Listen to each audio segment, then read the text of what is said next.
The views and opinions expressed on this show do not reflect that of the staff and management of WNOV and W293CX 106.5 FM Courier Communications, Milwaukee, but are the sole comments of the host and guest of this particular show.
Good morning. Welcome to Community Voice. I'm your host, Keith Parris. I want to thank everybody for joining us this morning. Good morning, Clark Kent. Who you with? Hey, man, with you, brother. What's happening, Jermaine Rideout? Bishop, Superintendent, Usher, Chairman of the Board. I just gave you a new one. I figured you can do it all. You the one-man church. You do it all.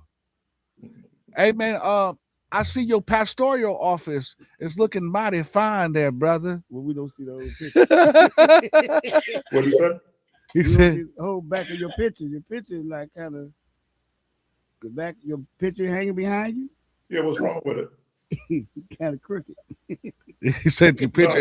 Actually, no, it isn't crooked. It's the camera angle. Yeah, Okay. it's the It's camera angle on the on my on my pad. Well, good morning, everybody. Good morning. Good morning. Good morning. Wow. Hey, Clark, I sent you some of the stuff in the chat. I got you. Okay. So let's do this. Again, June is Black Music Month, and we're going to keep it local. Probably one of our most famous local products, Mr. Al Jarreau. Al Jarreau. Alwyn Lopez Giroux. He has another brother named Al too. I think there's a couple Al's in that family. But he was born March 12th, 1940. He passed away February 12th, 2007. He was an American singer. His 1981 album, Breaking Away, spent 2 years on the Billboard 200 and is considered one of the finest examples of Los Angeles pop and R&B sound. The album won Al Jarreau the 1982 Grammy for Best Male Pop Vocal Performance. In all, Al won 10 Grammy Awards and was nominated 19 other times during his career. So let's just give you a little bit of his background. His background. Jarreau was born in Milwaukee on March 12th, as I said earlier, was a Seventh-day Adventist. His dad, Father Emil Alphonse Jarreau, was a Seventh-day Adventist church minister and singer. His mother, Pearl, was the church pianist. Jarreau and his family sang together at church concerts and in benefits, and Jarreau and his mother performed at PTA meetings. Jarreau was student council president and Badger Boys State delegate for Lincoln High School. At Boys State, he was elected governor. Jarreau went on to attend Ripon College, where he also sang with a group called the Indigos. He graduated in 1962 with a Bachelor's of Science degree in psychology. 2 years later, in 1964, he earned a master's degree in vocational rehabilitation from the University of Iowa. Jarreau also worked as a rehabilitation counselor in San Francisco and moonlighted with a jazz trio headed by George Duke. Right. Wow. Like George Duke. We're not doing break this early, are we? No, you got a phone call. Oh, okay. Somebody put in break. Break? Yeah, they put in break. What's wrong with and you? so he moonlighted. I didn't know he started with George Duke. Doom, doom, doom. Oh, yeah. And so, I'm sorry. Boom. Ain't that Dookie stick? Reach for it. Oh, reach for it. Yep. All right. So let's talk about his career. As I mentioned, he's won 10 Grammy Awards, nominated 19 other times. He is just the work that he did. He's worked with so many great artists. Wow. He was on Saturday Night Live. They said his most commercially successful albums is Breaking Away, which included the hit We're in This Love Together. He won, as I said earlier, the 1982 Grammy Award for Best Male Pop Vocal Performance. Morning, Some of His Troubles in Paradise, Teach Me Tonight. There's all these great songs that Al Jarreau did. And, he could do a little scat too. Because what's that song? Something in Spain?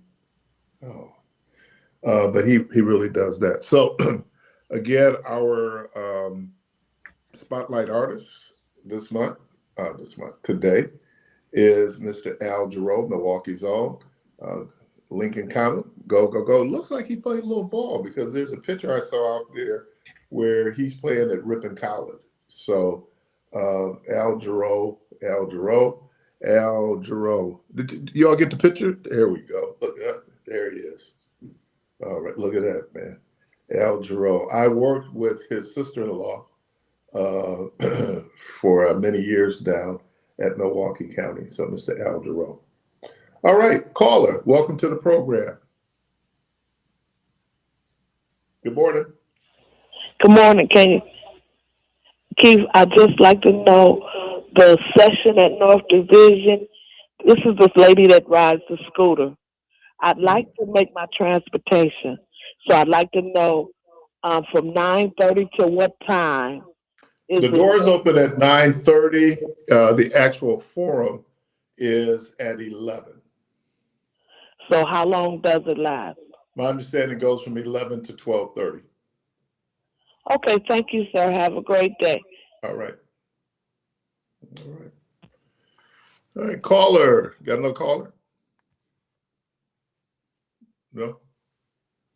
We got of course he ran. Of course he runs an errand.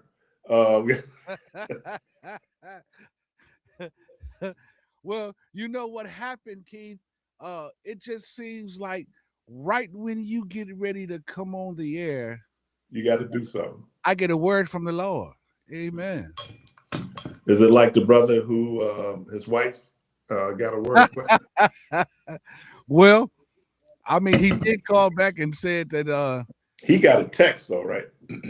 well, he claimed he got a text, but then she said she didn't believe him, and come to find out, it didn't happen. So Yeah, when I was a student at American Baptist, that was still during the time of payphones. My mother would call me once a week, and so one time, one of the brothers go, Parris, Parris, you got a phone call. Well, it must be my mama. They said, it's the Lord what you're calling. I said, oh, God called me on a payphone? right. He couldn't have put I'm glad I was available. Could have put a message in a bottle and sent Yeah, couldn't do nothing. Couldn't hit me by lightning, a burning bush. Now I get a phone call on the payphone. on a payphone. You know, it's like, wow, boy. You know, so if people want to know why my self-esteem is so low, that might be one of the reasons. Oh wow. Yeah, man. So anyway, let me do a couple of things. I just want to, I don't know. I was listening to Michelle's program. I don't know where John was going with all of this. Nobody knows. And then I also heard when the brother had called in, talking about the rules of engagement. One of the things, the Geneva Convention, it covers the treatment of prisoners of war. There's certain things, though, that you should not do in war. These rules of war, like people going to try, like they did a prohibition on the use of what was like the nerve gases after World War I. And so you couldn't use nerve gas as a form of combat. You're not supposed to bomb civilian targets, right? So you bomb, you know, like, or things that would support the civilian population, like water plants, electrical plants, and things like this. Now, this is violated all the time. And so at the beginning of this conflict that we're dealing with Iran, Israel, the United States, there was a girls' school that was bombed on the first day. 168 girls lost their lives. As a matter of fact, the Iranian team, when they came here, they had like these little brooches that said 168. And it was an American attack. So it was America that attacked that school. And direct violation of human rights, direct violation of the Geneva Convention. So Tyrone, man, come on, bro. I said, how many folks could fit in that telephone booth? Did you have a pager? Good morning, Keith. Well, no. The interest, it was on the wall. It wasn't even a telephone booth. It was on the wall. Wow. So yeah, there's this thing where you hear about the attacks on filtration plants. You know, because a lot of times they're dealing with water from the sea, which is salt water. So these things are outlawed by the Geneva Convention and the basic rules of war. I know that they were making the argument in Gaza that that Hamas was hiding like near hospitals, near schools, so they're going after Hamas. You know, as quiet as it's kept, because we're all focusing on what's going on with America and Iran. They've estimated now that 76,000 people were killed in that conflict. Not to mention when John was talking about Lebanon, part of the problem with Lebanon is that one, you have Hezbollah that's in, I think, southern Lebanon, but over and beyond that, they're doing ethnic cleansing in the West Bank. What does that mean? They're displacing those Palestinians. The West Bank should be for the Palestinians. They're displacing those Palestinians. And so they're either going into Lebanon or they're going into Jordan, which is creating a real crisis there. So we don't get, when we get media reports, it's usually from the perspective of the Americans or the Israelis. It's never from the perspective of the Arabs. That's what Al Jazeera did. Al Jazeera would give you that. And so there are people out there who are, you know, when people ask me, do I support Israel? I do not support Israel as a nation. But look, I differentiate between Israel as a nation and Jewish people. Those are two different things. So I can definitely have a problem with Israeli foreign policy, what Israel is doing, just like I can have a problem with American foreign policy. There are people out there, anytime you criticize Israel, then they want to accuse you of being anti-Semitic. That is not the case. It is not an issue against Jewish people. It's an issue with a nation that is they're committing a lot of horrible acts, and they do it all in the name of October 7th. But even then, if it's 76,000 people lost their lives and 1,400 Jewish people lost their lives, that's a disproportionate response. So I think that when people begin to talk about it, we need to understand, and certainly this is a war of choice. There is no way. As a matter of fact, the Iranians had not abandoned their nuclear program. They had other things that they were focused on. And Netanyahu saw that was a great opportunity. He knew he had a malleable a malleable person in Donald Trump. And Donald Trump, because again, he's not a serious thinking man, and he does not have serious thinking people around him. They thought, oh, this would be like Venezuela. I was just listening to him yesterday, and when he was in Reading, Pennsylvania, and he was going on and on about, well, if the Iranians don't do what they need to do, then we'll be in there and it'll be done in a week. You found out it can't be done in a week, and you certainly can't do it without putting boots on the ground. So that's where we find ourselves, in a situation where we have people who, again, are not very serious thinkers, but the collateral damage that it has on people. For example, when you just willy-nilly decide that you're going to do a 145% tariff on China, and China goes fine, because that's going to hurt. That's going to hurt you more than it hurts us. You know, so it's back to that famous thing my mama said: some people can't do wrong right, and so that's where we find ourselves, and it's had an impact on the economy.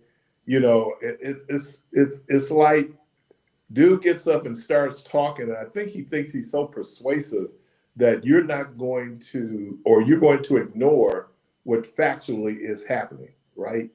You know, so we look at inflation is on the rise. Obviously, because of this war, gas prices shot up, where, you know, we were less than $3 a gallon, and now we're over $4 a gallon. And people say that, you know, that gas goes up like a balloon, but it comes down like a feather. Caller, welcome to the program. Morning, Keith. This is Johnny. How you doing? What's up, John? Doing good. Hope you're doing better. I know I've had some similar injuries. It's pretty bad. Pretty crippled at times, so I'm with you on that. The concept of a war of choice does not fit, because regardless of whether we were wrong to help, like I said, the French helping us in the Revolutionary War, that's where we were at half a century ago, or more than that. Okay. But that's not a reason for the Iranian government, which is actually an Arab minority government, as we spoke about. The Shiite patriarchs are by definition Arabs. So they John, no, you're not going to do that. No, no. Why is America was not under any stretch of the imagination under any immediate threat from Iran. None, zero. So then, because it wasn't a war of necessity, it wasn't a war of self-defense. It wasn't a war where we went in like, you can make the argument in the first Gulf War, Iraq invaded Kuwait, and so based on U.S. geopolitical interests, i.e. oil, then they have a responsibility to step in to protect Kuwait. There was no imminent, that was a lie. America, and even then, even if they built a missile, it would never get here. So America was never under any real threat from Iran. You sent one all the way to the southern Indian Ocean. What do you mean? It wouldn't get here, wouldn't do any damage to us. It'd be shot down before it got here. The world leaders. Didn't you guys say that Trump's a bad world leader? Isn't that what you said? That if we're the leaders of the free world, then and they send a rocket all the way to practically Antarctica in the South Indian Ocean, That is a radius that goes all the way to First of all, Europe. okay, John, if you watched, how many Iranian missiles actually were able to get in and do damage in Israel? Very few. Because they have defensive mechanisms to knock the missiles down. America was not in any imminent threat from Or are you going to wait Iran. till the last minute? Are you waiting till the last minute? Come on, man. Look John, what you're happened smarter in than that. Korea. Come on, man. What? There's no way that you could could tell me that Iran posed a missile threat to America. I'm not saying that their rockets are going to come all the way to the USA soil. Okay, then where's the threat to America? We're supposed to be the United States of America. You guys keep saying Trump's a bad leader for the world. So then isn't it our responsibility to protect the people of the world? From Trump? Because that seems to be the issue right now. There was a reason why the European countries did not get in, because they were going like, well, first of all, cowards. Because they're spineless, gutless cowards. No, it wasn't a war necessity. And the only reason why they got pulled into it is when they shut down the Strait of Hormuz, it began to impact economies. It wasn't that the Iranians weren't doing anything. And not that I'm a big fan of the Iranian government. Can you back up a little bit? Please back up. So are you saying that the Iranians shut down the Strait of Hormuz at the beginning of the war before we attacked? Or what did you No, as a response to being attacked, John. Okay, I got that. Okay. So the government there, which is an ethnic minority from Arabia, from the Shiite. No, don't do that, because it has nothing to do with ethnicity now. It has everything to do with national sovereignty. Let's talk about minority rule apartheid. It doesn't. It has nothing to do with that. No, you're trying to make it an ethnic issue. It is not an ethnic issue. It's a question of national sovereignty. And some would argue that Iran's national sovereignty. Dissidents that you refer to. Do you know any of the dissidents that are Iranians who call whether that is the case or not? That is not. That was one of the lies. We're going in for regime change, and obviously people did not listen to you. I'm sorry. You have a list of individual Iranian citizens who totally disagree with you and think that we should have finished the job and do regime change. Okay, of course, because they're trying to get power within Iran. I'm saying from the American perspective, as an American citizen, Iran does not pose a direct threat to America. Therefore, the justification for going into Iran. To the last minute. I keep asking, are you going to wait till the last minute? Trust me, man, with the level of intelligence, whether satellite or on ground, if Iran was ever in a real situation or a real position to create a nuclear weapon, it wouldn't happen. What do you mean? It wouldn't happen. What do you mean? Why? Netanyahu wanted to go after nuclear reactors. That's for what do you mean? That's not even a war thing. So we get pulled into something. It does become this war of choice, right?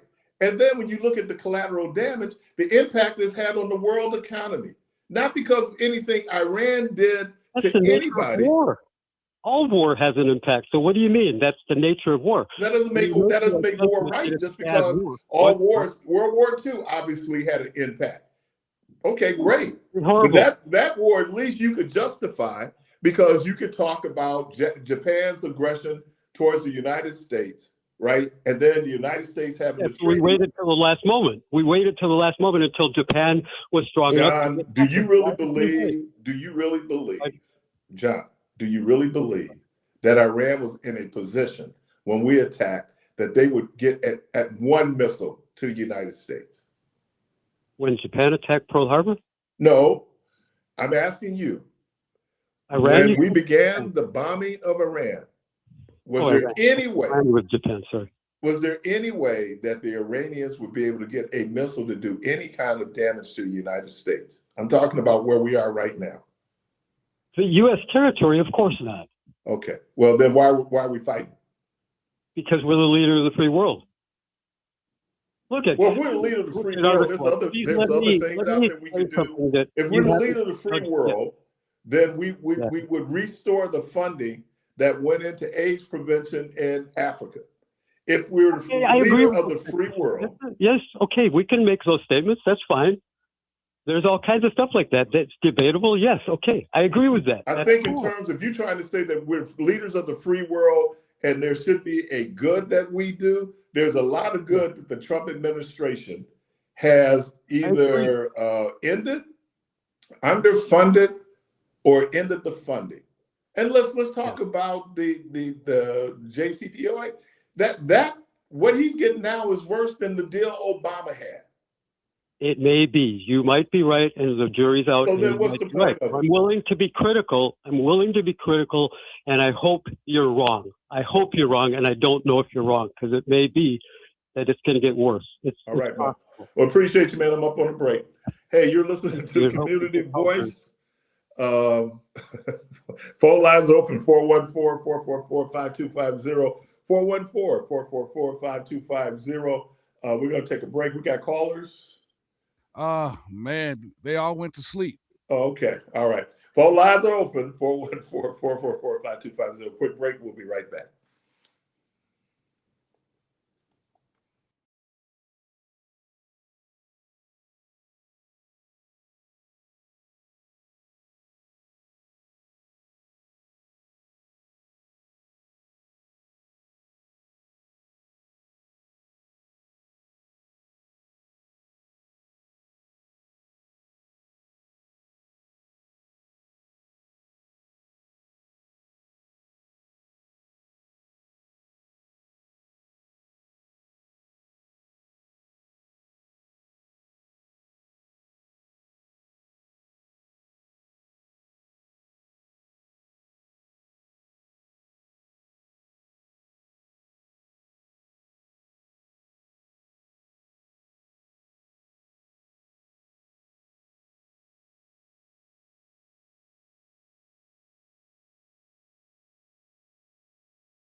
On WNOV 860 AM and 106.5 FM with your host, Keith Parris.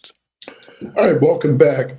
And the caller, I see you. Let me do, Tyrone, put something in the chat. And thank you, Tyrone, for the prayers. There is no ballistic missile that can travel 6,000 plus miles from Iran to the United States. No way. We were threatened. And then he points out that apartheid was supported militarily by the Israelis and the British government. And then the intelligence failure, which led to 9/11. So that's a good point. And then he was talking about this fallout. And here's the problem: they could have did this wrong. And people remember Chernobyl. Chernobyl was the worst nuclear disaster ever. And in Chernobyl, which ironically is in Ukraine, it was where the nuclear reactor, 5% of the reactor core basically dispersed fires. And it talked about all of the carcinogens that went into, so radioactive fallout. Said contamination was forest and freshwater bodies in Belarus, Russia, and Ukraine bore the brunt of the fallout, accumulating dangerous levels of radioactivity in timber, local wildlife, and agricultural products. And people may or may not know, Ukraine is considered like the breadbasket of Europe. So the impact that it had on the world, and I think it got as far away as England in terms of the fallout from that disaster. So I mean, when you don't play with radioactive materials, because the damage, the number of people, all of the workers who worked at Chernobyl and the people they sent in to try to contain the fire, they all died. Many of them died maybe a week, 2 weeks later, just from radiation poison. That was the thing in Hiroshima and Nagasaki, the number of people who didn't die from the initial blast, but died from the radiation poison that was in the atmosphere, and people, suffered from real difficult cases of cancer. So, and yes, there's no way. Look, if that was the case, and someone pointed out that Netanyahu could not get George W. Bush, he could not get Bill Clinton, he could not get Barack Obama, and in the first Trump administration, you couldn't get him to go after Iran. The impact of that, and we see what happens. Like, again, I asked the question, did anybody know that they could shut down the Strait of Hormuz? Nobody took that into consideration if they went into war. Caller, welcome to the program. Well, good morning, Mr. Keith Parris. JT. Hey, and Mr. Jermaine Rideoff. Jay Tizzle, what's going on, brother? I'm still here for a minute. And Mr. Clark Kent, I'm still here, sir. How you doing? I'm doing fine. All right. Hey, Keith, I know it's been 1,000 years since I called in and give you some kudos, but I couldn't help myself. Okay, man, what's happening? Because we were talking to, first of all, thank you for sharing some light on the Geneva Convention. Because you did tell what it was supposed to have been about. in the most details as you possibly could. So I want to thank you for that, sir. Because I didn't have that much time to express that with Michelle, because I called into the last part of her show as she's getting ready to go off. But I want to thank you for picking that up and telling the truth about it. And as far as these nuclear weapons that they're talking about, first of all, who gives the Europeans, the United States, or Israel the right to tell who can have nuclear weapons when we have them? Right. I'm sure you remember you talking about that before. Who have the right to do that? And secondly, when they first, you talk about Hiroshima and stuff like that, when they was experimenting with the nuclear weapons, I forgot where the place was located at, but I think it was off an island somewhere. And when they was experimenting with the nuclear weapons back then, back in the 1940s, before they bombed Japan, the people that lived on that island, even though it was supposed to be, certain many miles away from the island, but the inhabitants of the island experienced the nuclear fallout. So that's no joke. You're absolutely right, Keith. It's no joke, man. What happened in Russia happened, and they're still suffering. People that was exposed to the first nuclear test, believe it or not, that happened in the 1940s, but they are still experiencing some side effects from that through generations of being exposed to that nuclear fallout. So, Keith, I'm not going to be long-winded, sir, but I just want to call in and give you your propers, because like I said, when you earn your propers, you earn your propers, Keith. So I just want to say thank you, sir, for bringing that out, and thank you for telling John the real truth about how it is, and I appreciate that. And you have a good day, sir. All right, appreciate you. Yeah, I think there are people who worked on the original nuclear weapons, nuclear bombs. Teller, Oppenheimer, and then Einstein, who warned against the real dangers of what would happen if we had an all-out nuclear attack. When I was in college, one of the things we talked about was the SALT I, SALT II treaties, where it started under Kennedy, where Kennedy really wanted to eliminate nuclear weapons. They had things like the test ban treaties, things like that. He's correct when we talk about the atomic bomb, but when it was really the hydrogen bomb, and they did a lot of testing in the Pacific, and there were people there in those islands, and even there was a movie that John Wayne did called, I think it was called The Mongols. And they were in the same area in New Mexico as where they had tested nuclear devices. And they said that many of the people who were in that movie came down with cancer. And some of them are saying that it was probably because of their exposure to, that residual nuclear dust, out there in the desert. It is like the most terrible weapon of destruction that man has ever created.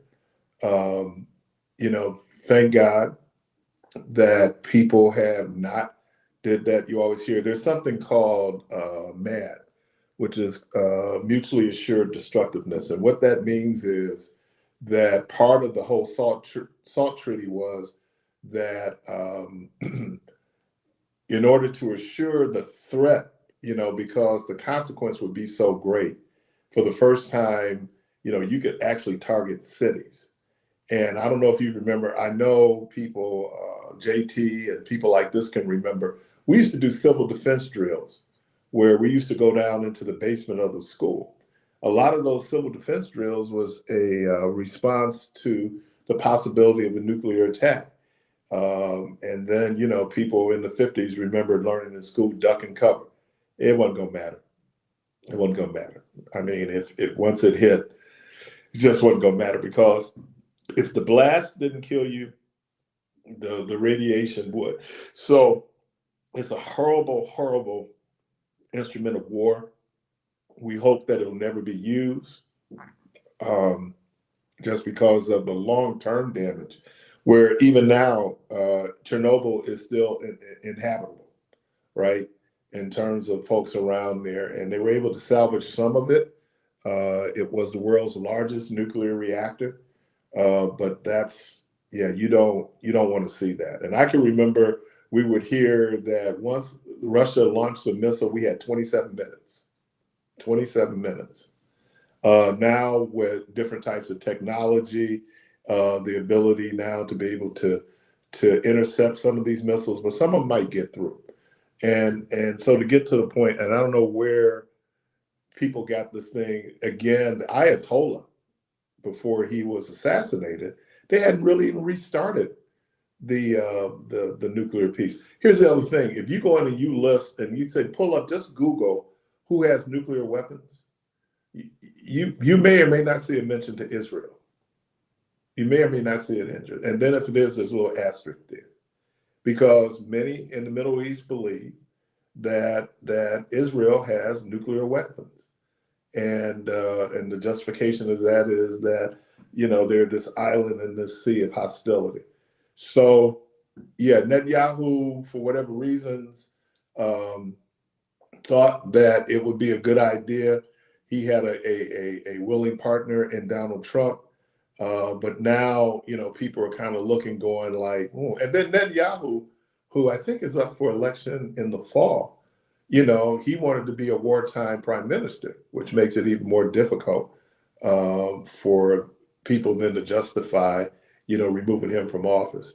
And it's a complicated area in the Middle East. And then when you have people who have support of the Middle East and they justify the Bible as their justification for the Middle East, and our current policy towards the Middle East, that's crazy. That's nonsense. Look, there are people, again, those Canaanites who were in Canaan when the Hebrew people came from Egypt and came in, and they basically slaughtered them. They did genocide, and they did it in the name of the Lord. And that's the problem when you use religion as a justification for odious acts. And I know that I have a whole lot of literal believers in the Bible that, but I don't. Maybe you do. I don't serve a God that, will say that it's okay to kill children. It's okay to kill innocent people. That dog don't hunt. And when people are able to do that and you look the other way, no. And so I tell people that's why, especially when you look at the Old Testament, you probably shouldn't be as literal as you're being. Because when you really think about the consequences of that, it's like when I asked a very general question, is enslavement wrong? I got 100% of people saying, no, enslavement is wrong. It's inhumane. It's wrong. I said, but the Bible was used to justify it. Does it make it any more right? I think the answer is no. So again, Tyrone, thank you for that, man. I mean, from the very beginning, you knew. And then here's the thing. Who comes out the winner in all of this? I mean, who won? Because when you look at it, the Iranians go back. They'll have access to a lot of their assets. I mean, you didn't destroy the nuclear program because they buried it so deep. You couldn't bomb it. So who won? And then the Iranians discovered that they had a real military advantage because they could control the Strait of Hormuz. And when 20% of the world's economy is depending on what comes through that strait, who won in this? And that's the problem a lot of times with vanity, that one does not think about, nor does one care about what the collateral damage can be done by one's behavior. Let me see here. Next break is okay. Got 4 minutes. Okay, no callers. Okay, We got a caller. all right. Caller, welcome to the program. Hello. Hey, what's happening? Yes, I got a question to ask you, Doc. I heard you talking about what's going on over there in the Middle East. We have to realize something, that Israel is 9 million people, correct? Okay, and they understand something, that you can take Saudi Arabia, the Saudis, and even the old Philistines. Actually, you know that area, the Gaza Strip, would be where the Philistines had their home at. You know, that was the home of the Philistines, really. So if you could dump that over into Israel, and it would be no more Israel. And that's what they fighting for, because the simple fact of the matter is that they can be melted right on out. And we don't understand that here in America, especially as Black Americans, that we can be melted out. We're being melted out by immigrants right now. They all in our White House. They everywhere, man. They try to give us. They done gave us one immigrant type of president. Tried to give us another one. When they gonna give us somebody like Keith? You know, somebody like Bruh Meach. You know, some old Negro that understands the cause and want to fight for his people. So what are you saying as it relates to Israel, man? Because of simple fact, Meach, what are you saying in terms of Israel? What I'm saying in terms of Israel is that they're fighting for their existence. You have to realize something. It's only 9 million of them. Now you got about 200 some thousand of them that would be considered Black. And then you got about 3,000 Hebrew Israelites. I mean, the Black ones, the Ethiopian Jews. Well, I'm not gonna go back to that. Since the inception of Israel, that people in that region have had problems with its legitimacy. There are people there because they displaced the indigenous people. John argues with me, oh, they weren't there. Yeah, they were. They would be indigenous because they were there before many of those diasporic Jews returned from Europe. They were able to go in, they took the land, I agree with you on that. They created their own apartheid system when they created the Gaza Strip and the West Bank. The indigenous people were misplaced. I mean, we can go back to 1991 when they were found in the Congos of Africa speaking fluent Judean language, and the National Geographic people discovered them and brought them back. They said, how long you been out here? They said hundreds and hundreds of years. And they were talking fluent, and they talking back to Israel, and the Zionists wouldn't give them even citizenship. No, didn't give them no citizenship. They had to fight to get second-class citizenship. Then gave them money to get out of there, but a lot of them stayed, but not enough to make a change. So what we're looking at here, man, is that Gaza Strip is really the Philistines. So what you got is Goliath. No, the Gaza Strip is what is known as the Palestinian people. No, and look, the Gaza Strip and the West Bank goes back to 1947. Discussion or just a cup of coffee discussion and just have fun with it. But at the same time, those people over there, and it's the Zionists. And guess what? They might be holding it, don't even know why they're holding it. They might be holding it for its true people to get back to it. Okay? They might be holding it down. That's also for the chosen to get back and take their rightful place. I don't know. That's just something I'm saying. It's just the perspective of I think we need to be a little bit more informed in this country when it comes to foreign policy. You know, we depend on the media to kind of give us what the foreign policy is, what America's doing throughout the world. All right. But I think there's a response. And look, we don't want to really talk about that because, and for a lot of people, it's not anything of interest. But because of the interconnectedness of the world, it does matter. It does matter. And I don't think that's a small thing that yesterday in the Senate, they put a resolution. Just check it out. I mean, some of the stuff we had in school, I mean, and then you revert back. And if you did any kind of Bible seminary, then you kind of got a little bit of, you got a little bit of everything. If you really foreign policy should not be based on Bible. Seminary and don't even believe in a God no more. You know? Okay, well, they don't have to. Foreign policy should not be based on a religious book. It should not be based on the Quran. It should not be based on the Bible, right? Certainly in America, it shouldn't be, right?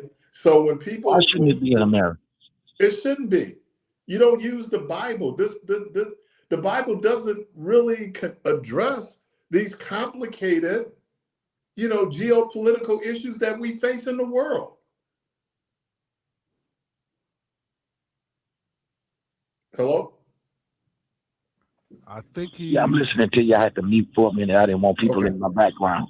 Okay. No, I'm just saying, so when we look at it, I just find it amazing that a country that's a secular nation, because Israel will tell you that she's a secular nation, right? Now, there are people in there that has people in Israel, religious groups have power in that country, you know, but it's not. And I think what has been done in the name of You religion. have to pick a side. Yeah, but what? No, you don't. You take if you're gonna take a side, make sure it's the right side. Well, I'm asking you, if you had to take a side, which side would you take? What take a side as it relates to what? I mean, in this actually battle of I want to say survival, but we know that it's over land. So, which side would you take in either or a land dispute No, or maybe a survival? that's a dangerous position to be in, Wrong with you? because once you locked into that position, you locked in. What I would say is that this was a war that should have never happened, right? And because of it, right, I disagree with the direction of the Trump administration, and I certainly disagree with the Trump with the position that Netanyahu and Israel has So taken. you disagree with your own kinsmen, even though they of the European descent. It's still our country here. See, this is me and your country. And if we ever became invaded, Doc, they're not going to look at it. As a matter of fact, we already have been invaded. We've been silently invaded, and me and your existence is at an all-time high that we'll probably be no more, because we've adopted, like I talked to Michelle, we've adopted this ideology of all come all, and we're gonna do it together. These people are country building. We're individually building. All right, we gotta do this, man. I'm up on the break. Listen, man, I'm gonna get off this phone, but All right. I've enjoyed the dialogue, man, and I tell you something, that you are American, and if anything should happen, hey, they gonna do you just like they gonna do that white team. I appreciate that. We got them right here, man, in this community that want to do us in, and they're not. They're not in this. Man, look here. Okay, man, Meech, I gotta go, bro. I don't know what to say, man. I'm in the fight. I appreciate you, man. Hey, you're listening to Community Voice. We're gonna take a quick break. We'll be right back.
860 AM and 106.5 FM with your host, Keith Parris. All right, welcome back to Community Voice. I don't know if we have a caller. We don't. Okay. I wanted to, this little thing came across the wire this morning, and this is taken out of the New York Times. It said, a look inside the welcome bags planned for white South African refugees. The United States is putting together bags with a children's book on so-called reverse racism, with a document that defends the country's founding on the basis of racism. In the coming weeks, the United States plans to provide a welcome gift to white South Africans entering the United States as refugees. They will get an Android tablet, an American flag, copies of the Constitution and Declaration of Independence. They'll also receive a packet of literature that provides a sanitized, Trump-approved view of American and South African history, one that criticizes racial equity and civil rights laws and promotes claims of discrimination against white people. This welcome bag includes a report commissioned by Mr. Trump during his first term that downplays the role of slavery in the country's founding, a children's book accusing South African government of favoring the Black population. The gifts will be the latest step by the Trump administration to welcome white minority in South Africa, even as the president maintains a ban on refugees fleeing from war and persecution everywhere else in the world. The proposal for the bags is still being finalized. Mr. Trump's aides had planned to give them to a group of South African Afrikaners who entered the United States in the coming weeks, according to the government's documents obtained by the New York Times. The official spoke, an official familiar with the matter, official spoke on the condition of anonymity to detail plans that have not been announced. It's not clear how much the bags cost or how much of it cost will be paid by taxpayers. It's unusual for the government to provide welcome gifts of this kind to refugees, which is crazy. Wow. Okay. I don't know if we have a caller in that. No? Okay. No caller. Okay.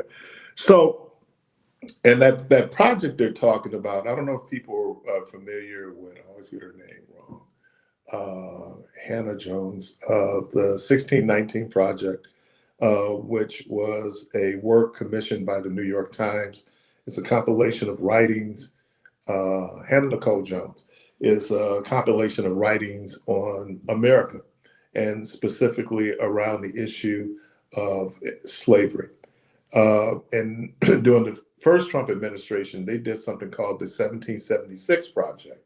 The 1776 Project pushes back, says the one that America basically its founding was not based on slavery, but slavery was really the fuel to its economy, and that, it just kind of minimizes the impact of slavery on African people, and a very sanitized view of it for the world. As a matter of fact, some of this teaching has made its way into textbooks that kids are experiencing. You're seeing this now where any reference to the brutality of enslavement in national parks are being removed, all trying to sanitize this history that America is frightening on a lot of different levels, because quite frankly, the American people were ignorant really about many aspects of her history. And I think this just makes it even worse. And it's similar to what the Nazis did in Germany under the rise of Hitler, where certain intellectual kind of things were, they had book burnings. And so what you can do is, the more ignorant people are, and I use a word that I used earlier, the more malleable they become. And so then that means that then they're easily manipulated. Look, I didn't find out about Juneteenth until I was an adult, and it probably had everything to do with the celebration that we did here in Milwaukee. But I don't ever remember it being taught in school, or we get an understanding of its historical significance. Wow. Okay. This dude. That's true, man, because I don't remember them ever teaching us about it in school, man. So it was something that never, you know, actually came up in history class or anything like that, man. And I was at Parkman, and maybe they talked about it at Parkman. And I'm telling you, Parkman was one of the most Afrocentric, Black affirming environments I'd ever been in. I was aware of, it wasn't until I was an adult, I got to be honest with it, or maybe when I was a teenager when they started doing Juneteenth and we went down to actually find out. Now, just for historical accuracy, enslavement did not end on Juneteenth Day. On Juneteenth Day was the last state to basically have legalized slavery. By that time, the war was pretty much, I think the war had been over for 2 months, and that they had finally gotten to Galveston, and then the enslaved Africans were made aware of the Emancipation Proclamation. Because remember, the Emancipation Proclamation freed enslaved individuals in Confederate states, not in the border states, but in Confederate states. And so it was Texas. It's ironic that Texas was the last state to give up slavery or enslavement. So I just think it's interesting when you look at this is just blatant racism and white supremacy. There's no getting around it. If the white South Africans, when they had independence with Nelson Mandela, they were able to hold on to basically everything that they had. Right. They didn't lose much. And so for those indigenous African people, they got nothing from it. So this idea that somehow they're being discriminated against, I guess Donald Trump and Elon Musk are going around saying that there's genocide going on with white South Africans. That is not true. That is not true at all. Like I said, many of those white South Africans are still flourishing, after the independence of after the elimination of minority rule. Boy, I tell you, man, we live in a world. Yeah, Jack. Yeah, man, we live in a world. So anyway, that little thing is happening. I just came across the wire. People may or may not know there was a bipartisan affordable housing bill that passed Congress. It was bipartisan. It was sent to Trump, and Trump is refusing to sign it. Whoa. And part of why he's refusing to sign it is that he wants the Senate Majority Leader, John Thune, to get rid of the filibuster so they can pass the SAVE Act. And so when people begin to say that, for all you Donald Trump supporters out there who says that Donald Trump cares about you, here's another example where Donald Trump shows that he clearly doesn't care about you. And so keep on giving them your support.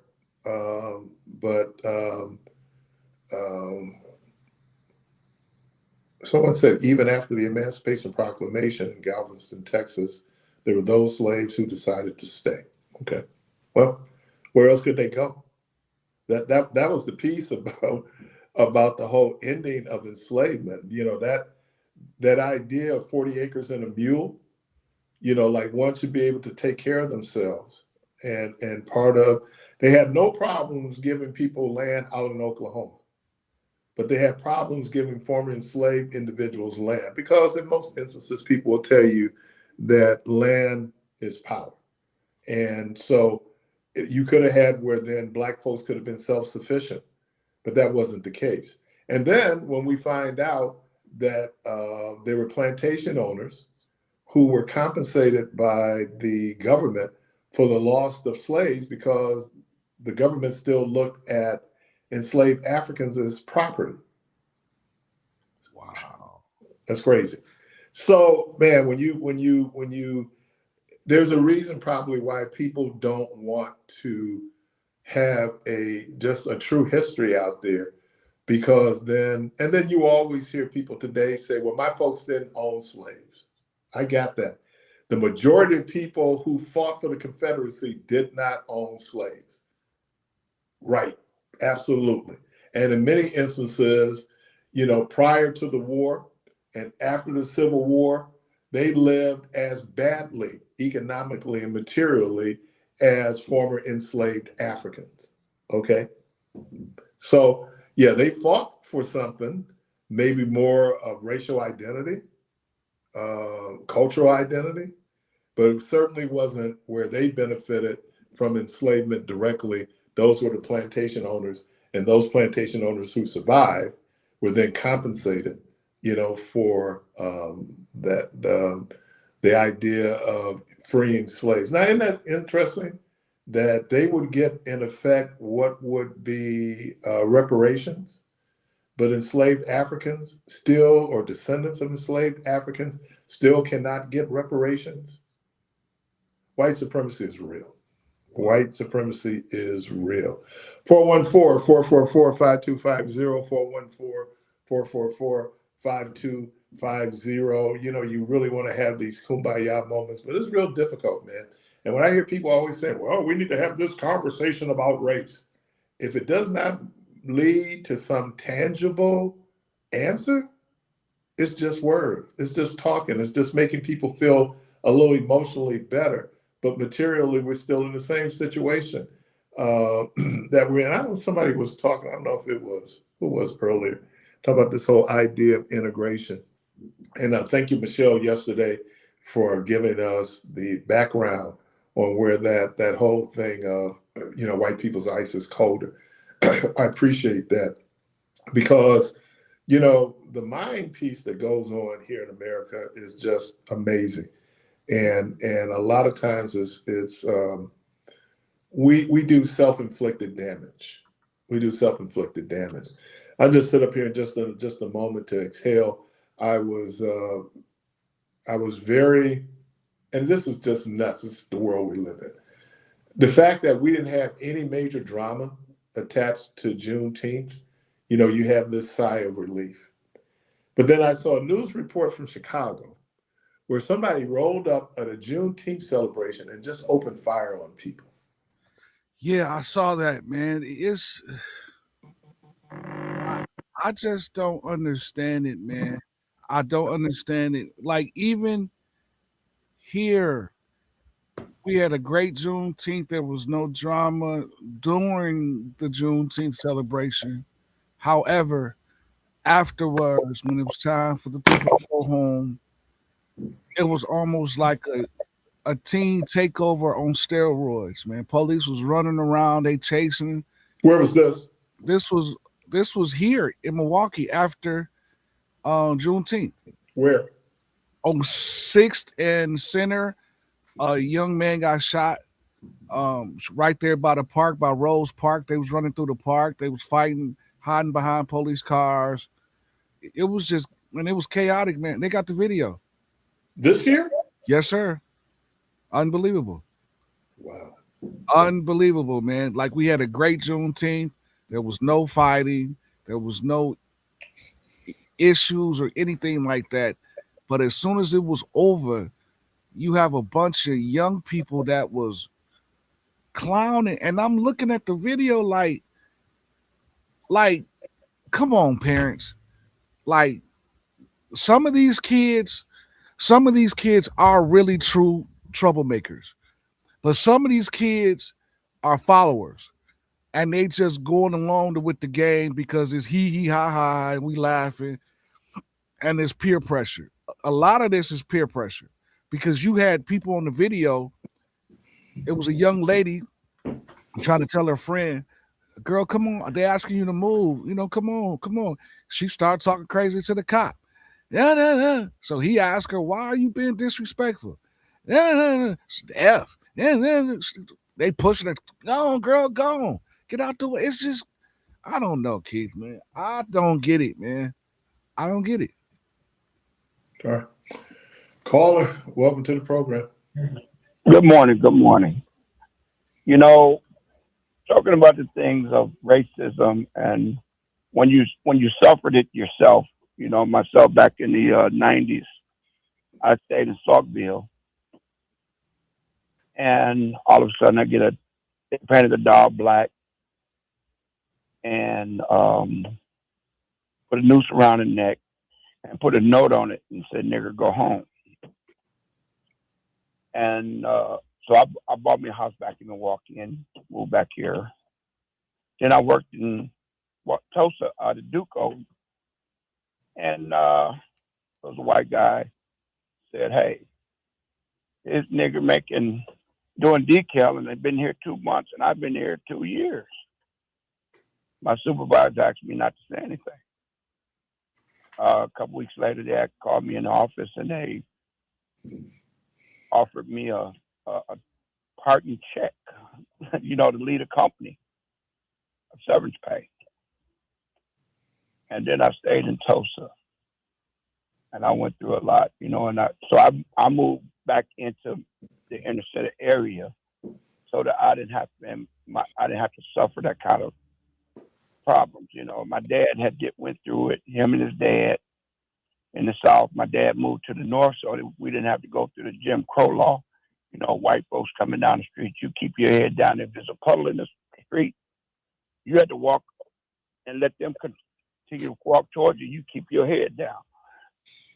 He wouldn't let us be raised that way, But one thing I learned is, you respect people, But the thing here is that you don't have to disrespect yourself to respect people. Me being a business owner, raising my daughter now, she see how I conduct myself. And one day we went in and Syndics, and she looked at me and said, "Dad, why you come in the store?" I said, "Baby, they got something I want to get." She said, I really don't like to shop around these people. I said, "What you mean?" She said, "Because the way they stare at you.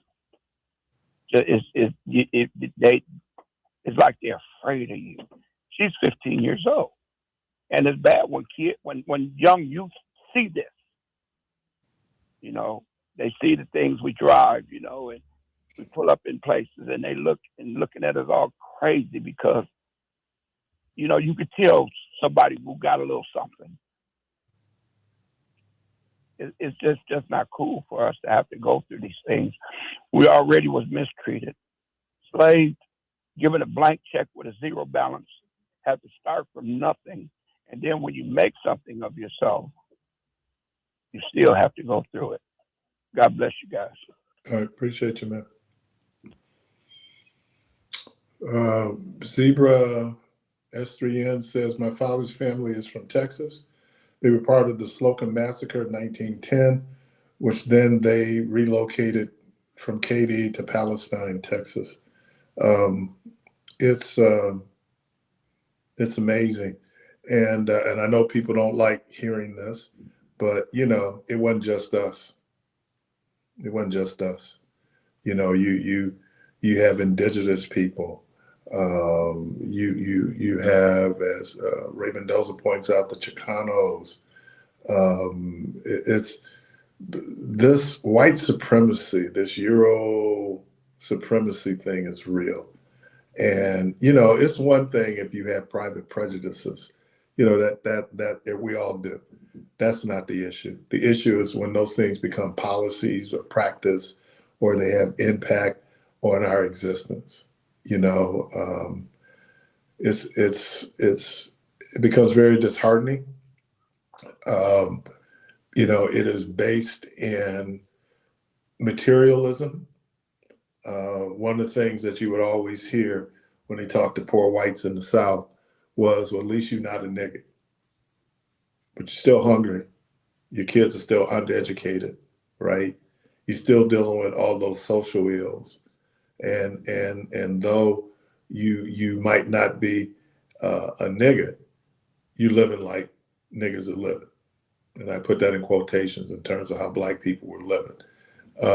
That's why there's so much similarity in some of the cultural expressions that you see with this, particularly with Southern Blacks and Southern whites, is because there was. Now, people going to, and I know, I'm not saying this, I know, because, we do that whole comparison piece. Well, they were never enslaved and they had the brutality of enslavement. True on that.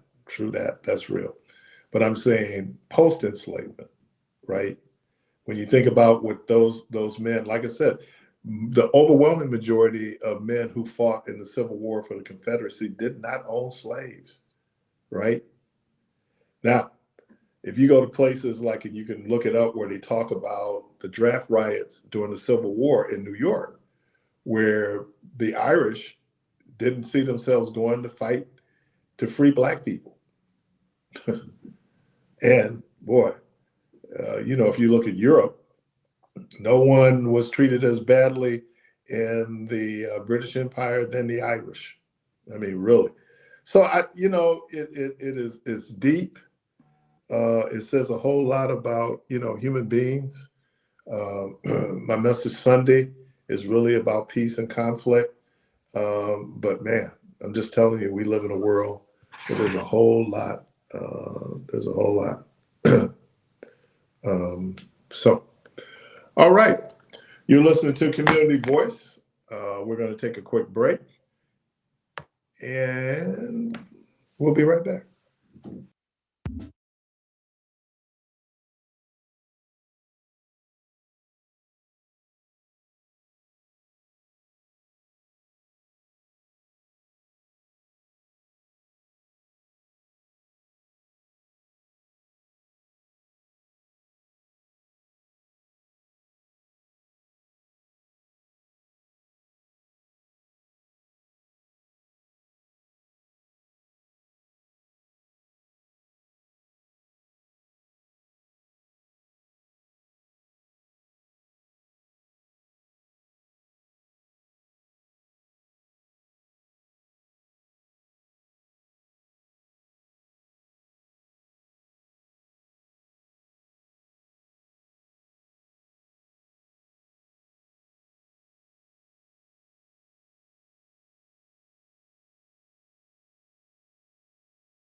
WNOV 860 AM and 106.5 FM with your host, Keith Parris. All right, welcome back to Community Voice. We talked about that. Let's the last thing, and I just mentioned that Trump decided that he's right now is not going to sign that bipartisan housing affordability bill, but I think it becomes law if he doesn't sign it in 14 days. So whether he signs it or not, it still can become law. It's a different thing if he vetoes it. Then you have to go back and then Congress would have to do an override. So right now it's more symbolic whether he signs it or not. As long as he doesn't veto it, then it will be enacted into law. It is what it is. I was, in the aftermath, watched the draft last night, and I saw the two players. I thought Boozer would go higher, but I guess not. I saw the two players that the Bucks have drafted. I don't think the Bucks have drafted in the first round in a while. But the kid, 10 years. What? Yeah, the kid Parris from Arizona. Braden Berries. Yeah, and then who? Avant? Nate Admit. Okay. Yep. And he's from Tennessee. Yeah. Now, Keith, to be honest with you, I hated I really didn't like to see Giannis leave. But because of the team structure and money and everything like that, I understand it. But with these picks right here, man, this cat Braden is a monster in his own. Like he's a walking bucket, man. So he can shoot and he can score. He can create his own shot. Amen. No, Parris. Now, Amen. Parris. They saying Amen. He's like 6'2", 6'3". 6'4". He's 6'4". He's 6'4" with his shoes off. Okay. They listed like 6'3" and a half when he went up. Yeah, so he's 6'4" with his shoes off. Shoes on, he about 6'5". But this cat Nate, they saying he's 6'10", 7 some feet wingspan, and he's still growing. A doctor said he's still growing. And that's the crazy thing, because if he pan out, now, I'm not saying that he's going to be Giannis, but he's going to be a version of Giannis that is kind of crazy, because this cat can shoot, he can rebound, he can get to the rack. It's going to be interesting seeing summer league games, man. That's what I want to see. I want to see summer league games and see how these guys play in the summer league. And that's going to, at least give you some type of synopsis of what you should be expecting from these guys. Well, I went and I looked it up this morning to see what did the Bucks get for Kareem, and compare that to what the Bucks got for Giannis. And there's a great article in the Beloit Daily News by Jim France, and he talks about how difficult it was to see Kareem go, and it's difficult to see Giannis. So the Bucks, when they traded Kareem to LA, they received in exchange Brian Winters, whose jersey is retired, Junior Bridgman, whose jersey, the late Junior Bridgman, Elmore Smith, and Dave Myers. And Dave Myers, his career was cut short. He only played 2 years in the NBA because of back issues. So who is Elmore Smith? I've never heard of him. He was a center. I think I had his card. Yeah, but so he must have been trash, because the only people that from that trade with Brian Winters and Junior Bridgman. Yeah, then Dave Myers. Yeah, but Dave Myers really didn't pan out.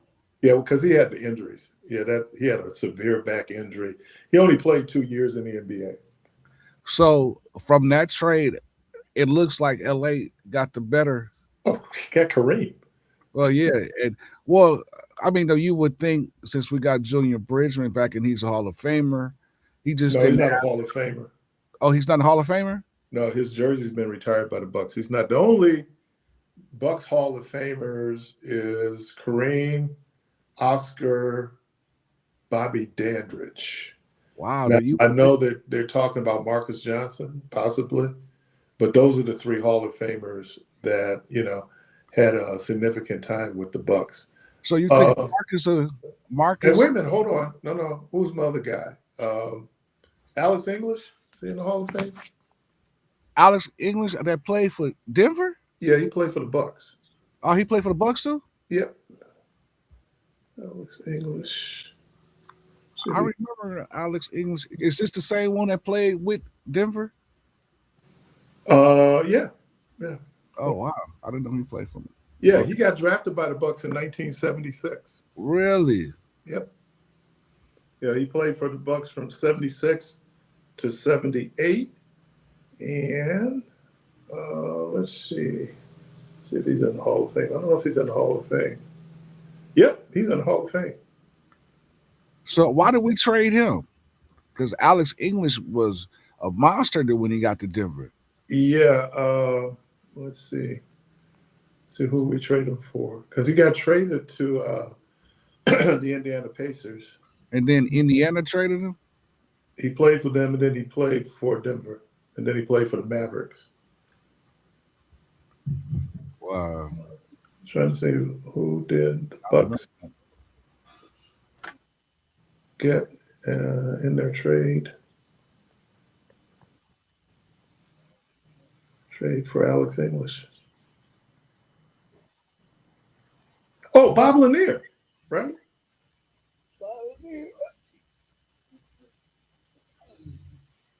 Let's see. Oh no, that ain't what happened. The Bucks did not trade Alex English. Instead, they drafted him in '76 and later lost him to the Indiana Pacers as compensation during the 1978 free agency. Okay. Oh, so we lost him to free agency? Right.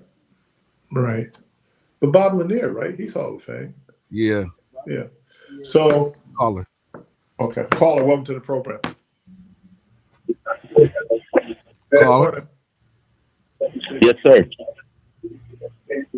Yeah, what's up? Hey, don't forget about Johnny Mack. John McLaughlin. Yes, His sir. number's retired, but he's not in the Hall of Fame. Oh, he's not in the Hall of Fame? No. He's not in the Hall of Fame? No. Wow. Oh, John McLaughlin was a player, man. He was nice, man. Yeah. Don't forget about Sigma. Oh, Sigma's in the Hall of Fame too, isn't he? But John McLaughlin? Yeah, I'm a name, but Jack Sigma is. Make that make sense. Hey, well, Jack Sigma was very dominant at the center position. He was really the first center to start shooting threes. Hey, but I'm gonna give you this insight. If the Bucks would have stayed in the West like they was in the 70s to the early 80s, they would be a dominant team, as you would consider legacy, but only that one title. Yeah, and I think they won the title when they were in the West. Right. But then also look at it like this. When Kareem was here, he only got back to the finals in 74. He lost. Yeah, but they were better than Boston. I think Lucius Allen getting hurt. So if Kareem is this guy that we give him, he really get his respect. He get his respect for being the first pick of the Bucks as an expansion team, but he get his credit for them four in LA. Oh yeah, because he spent 15 years in LA. Right. So he only left Milwaukee because of politics. No. Wait, no. No, that's not true. He didn't want to come to Milwaukee in the first place. And that was but part the of the NBA has a new franchise. You need to put a marquee player in. Yeah. He's the greatest player on the planet. So they had a deal that after 5 years, he was going to go to either New York or go to LA. Yeah. Okay. I didn't know that. Yep. I didn't know that. But still, even when he left the Bucks they still had good teams. I remember one year they swept the Celtics with Bird, McHale, and Parris. Well, Yeah, but when they had a nice bench. They had Ricky Pierce coming off the bench. They had Jeff Yeah. Greer coming off the bench.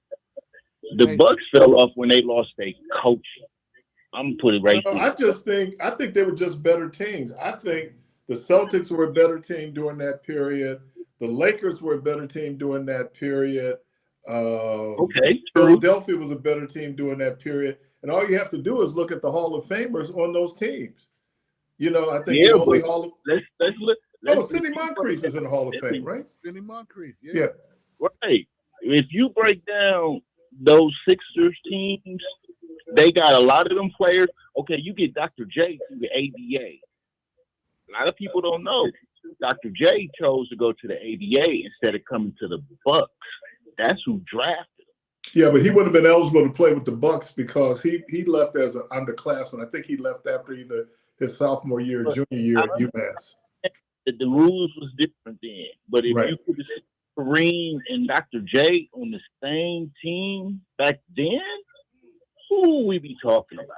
Wow, yeah. Now I didn't even know. But even when you look at that team that won the NBA championship and went back in '74, that was a pretty good team because you had Kareem, you had Oscar, Bobby Dandridge.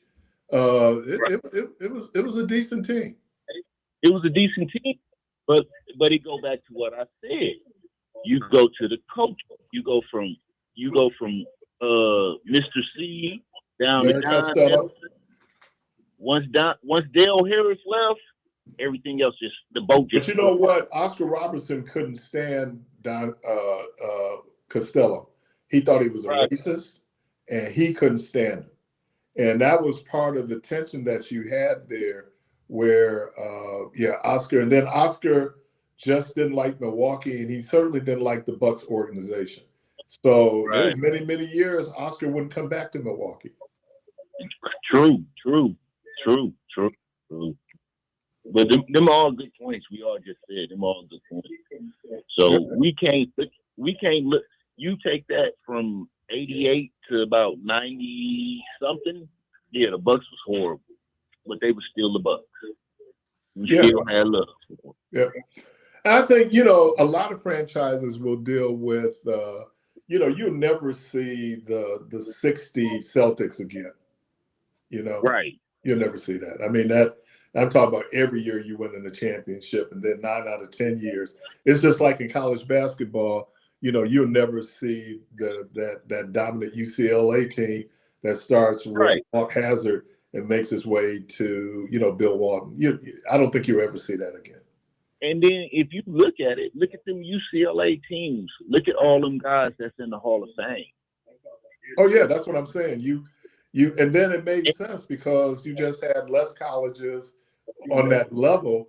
And so, if you're a great talent, where you want to go play ball? I want to go play UCLA. That if I was a kid and I was a kid, I'm thinking, man, if I was ever good enough, I want to play UCLA.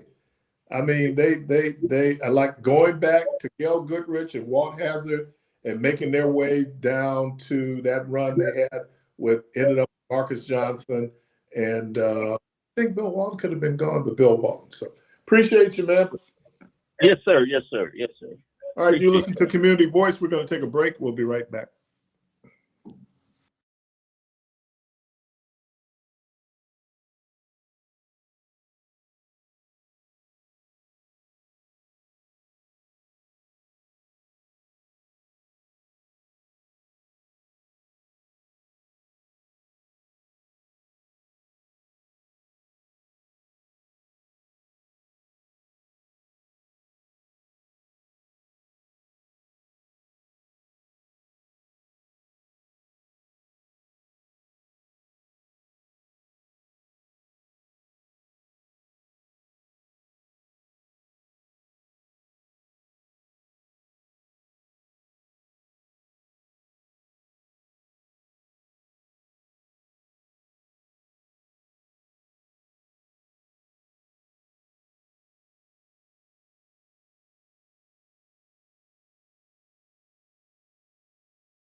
on WNOV 860 AM and 106.5 FM with your host, Keith Parris.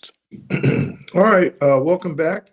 And let me also put in Ray Allen. It's in the Basketball Hall of Fame, former Milwaukee Buck. Caller, welcome to the program.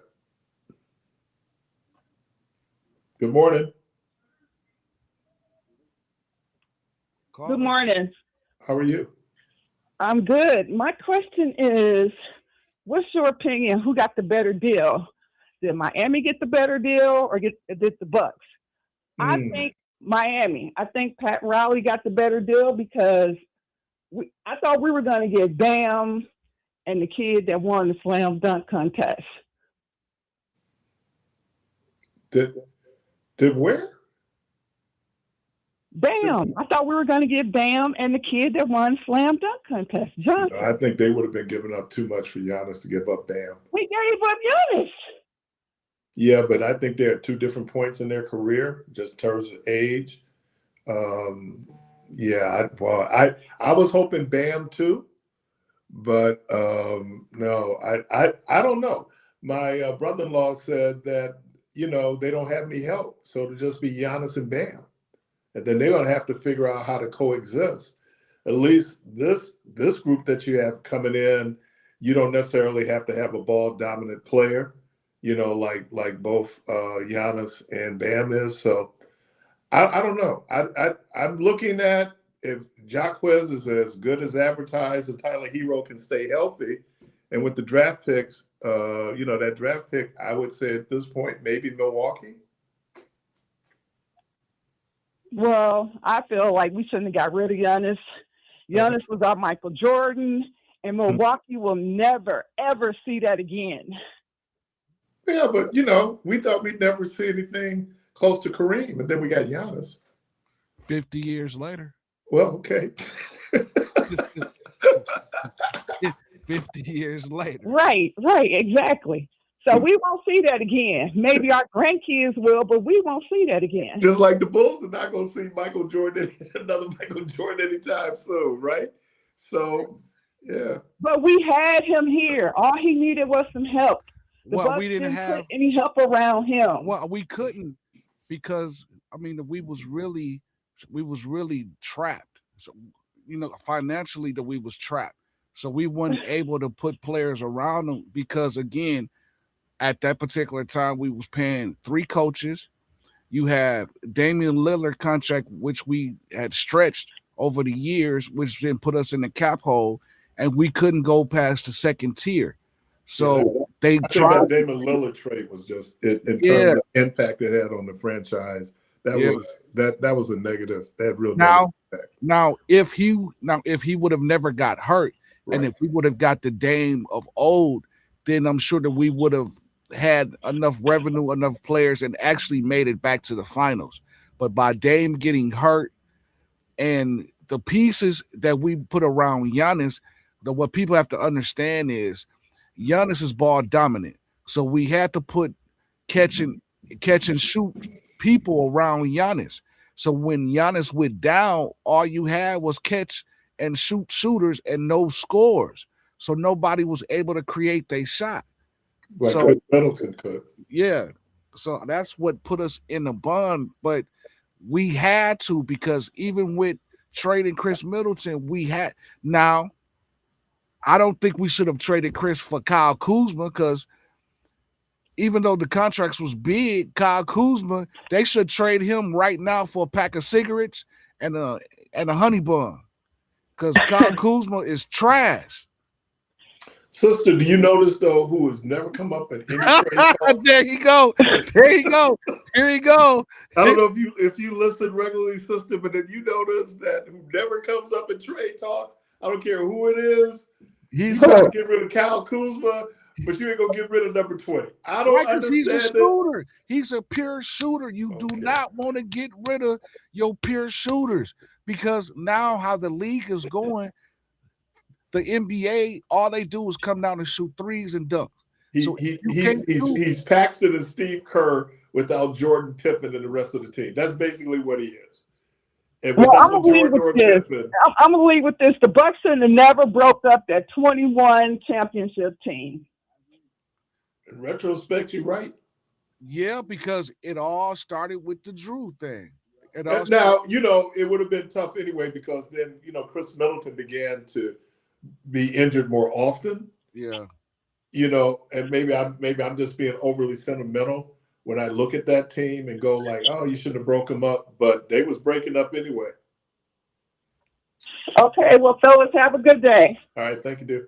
Hey, Keith, if it's one thing I love for a sister to call in and talk sports, man. Oh man, and I'm gonna tell you, there's some folks out there, man. Sisters like the late Dr. Trinette McCrae, Jen Owens, LaShawn Joseph. Man, I'm listening to them, man. They know their sports, man. I wanted to do a thing where I have women just do a whole sports show where the women are the commentators. Cause I mean, yeah, I mean they. I remember me and my brother went to a Bucks game, and there was these two older sisters sitting right behind us, right? No. And at first they was talking. I'm like, oh man, they talk. But then I got to listen. They knew basketball. Yeah.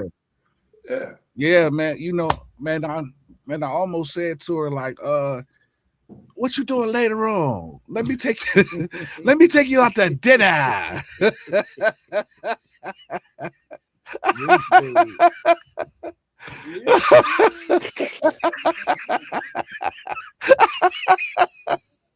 talking all sports and stuff. Hey Clark, and I wonder what the crib looked like. Basketballs and footballs everywhere. I wonder if everything is in the right room. It better hey, be. Let me thank everybody for being part of the program. Clark Kent, thank you, sir.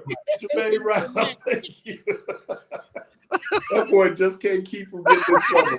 The good Lord willing, the creek don't rise. Hope to talk to everybody tomorrow. And as always, go from this place in peace.